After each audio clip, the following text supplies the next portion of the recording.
This is the Skoda Kushaq and it's been a part of the Autocar India long-term fleet for the past couple of months. I'm happy to report that it's been my car for the bulk of that time.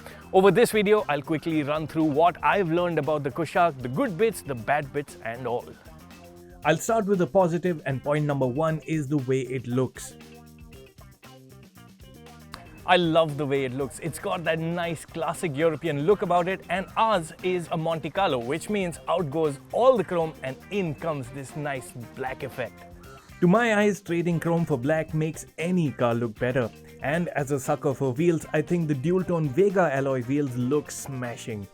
But as stylish as the Kushaq is, it undoubtedly looks smaller than its rivals. So if you like your SUVs big and bold, the Kushaq might not be the model for you. That relatively small size brings with it compromises in space. Now the Kushaq clearly isn't the largest car you can get for the money, but even a 6-footer like myself is pretty well catered to at the back. I have enough headroom, a good amount of knee room, and I can really sit in comfort. Another person like me will also be comfortable. Trouble is, when you introduce a third person, that's when the Kushaq's cabin feels narrow and it really isn't meant to cater to 3 adults at the back. The Kushaq wasn't the go-to choice for our weekly lunch break dash for doshas. But I'd spend 99% of my time with the Kushaq on the driver's seat, and there's much to like up front. Ours is a Kushaq Monte Carlo, and like on the outside, it gets certain changes on the inside as well to brighten things up. It gets bright red panels on the dashboard, red on the seats, and there's also contrast stitching on the steering and center box. Now it is over the top to many, but having spent time with the Kushaq, I think of it as a happy car, and I think happy cars can carry off bright colors. As a plus, the red panels don't show scratches as clearly as glossed black panels would. All said, the red put me in a Christmassy mood even way back in July. The Kushaq's other strength is its, well, body shell strength. Just as on day one, all these months later, this sound still counts for a lot. It gives that subconscious level of confidence and connect with your car. But I must say, at the same time, the Kushaq doesn't seem built to the same standard as pricier Skodas, the ones that really established the brand in India. For instance, when you get moving, you will hear creaks from the window beating. It's also a cabin where you'd find a really premium looking steering in very close proximity to ordinary feeling AC vents. Among the nicer elements inside is the touchscreen. One of the things I really like about the Kushaq is its touchscreen. Now it's slick, it's responsive, and it's very vibrant in color. It also gets wireless Android Auto, so that's a big help to someone like me. The good news is that this 10-inch unit is back on offer on the Kushaq. The semiconductor supply related issues that forced Skoda to use a smaller 8-inch unit have been resolved. It doesn't get all the connected features that you get in some of its rivals, but that's not a deal breaker for someone like me who rarely makes use of those features. What I would have liked is a better rear view camera. This one isn't acceptable in a car that costs so much. And while at it, maybe Skoda could rethink the AC controls. Front seat ventilation gets a big thumbs up for me, and I also find that the air conditioning is effective enough. But at the same time, I also have to admit that I can never quite find the right setting for my liking. I'm always fiddling with the blower control or the temperatures, and what makes that process a bit harder is this touch panel for the climate control system. It isn't as intuitive as it should have been. A nice knob would have done the job a lot better.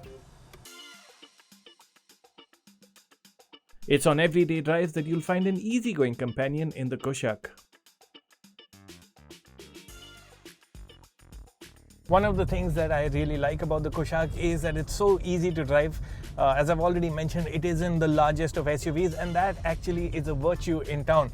What also helps is that the steering is light, so you don't need much effort. At this point, I should tell you ours is a Kushaq 1.5 TSI with the 7-speed DSG unit, and really, if there's anything to bring up, it's about the gearbox. It's in stop-start traffic like the one I'm in right now that The gearbox does tend to fumble every once in a while. It can't quite decide first gear, second gear. It goes up and down, but then it finds its rhythm once you actually get moving. The gearbox might not be torque converter smooth at low speeds, but it is properly DSG quick when you're going for it.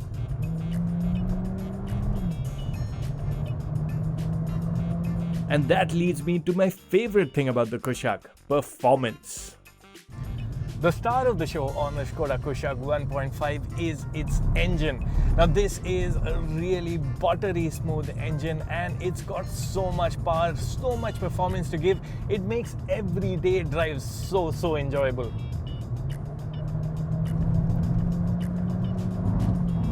The engine is at ease when you're driving at lower speeds in town, but when you want that quick overtake, press down on the accelerator pedal and you get all the power that you need. The engine, the gearbox, they really egg you on to drive with enthusiasm, and that is the magic of the 1.5 TSI with the 7-speed DSG.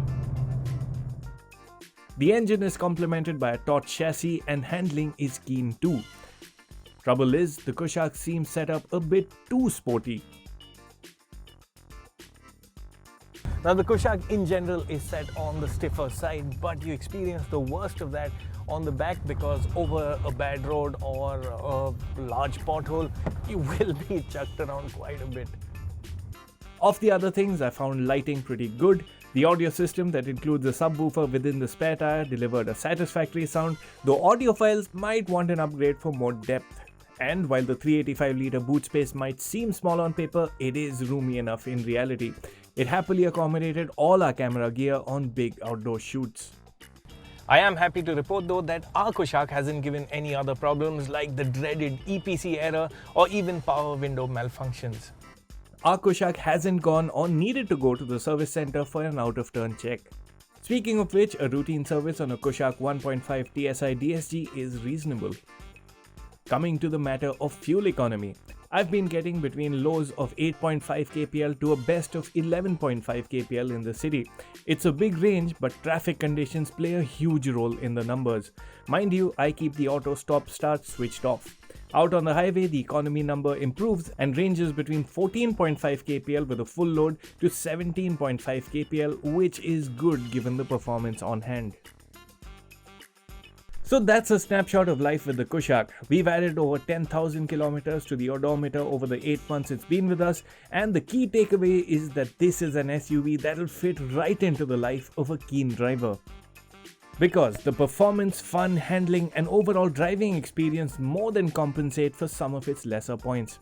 To conclude then, it might not be the all-in-one SUV for everyone, but for those with a sporty bent of mind, it could be the preferred one.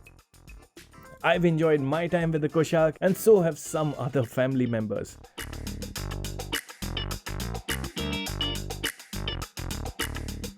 Thanks for watching.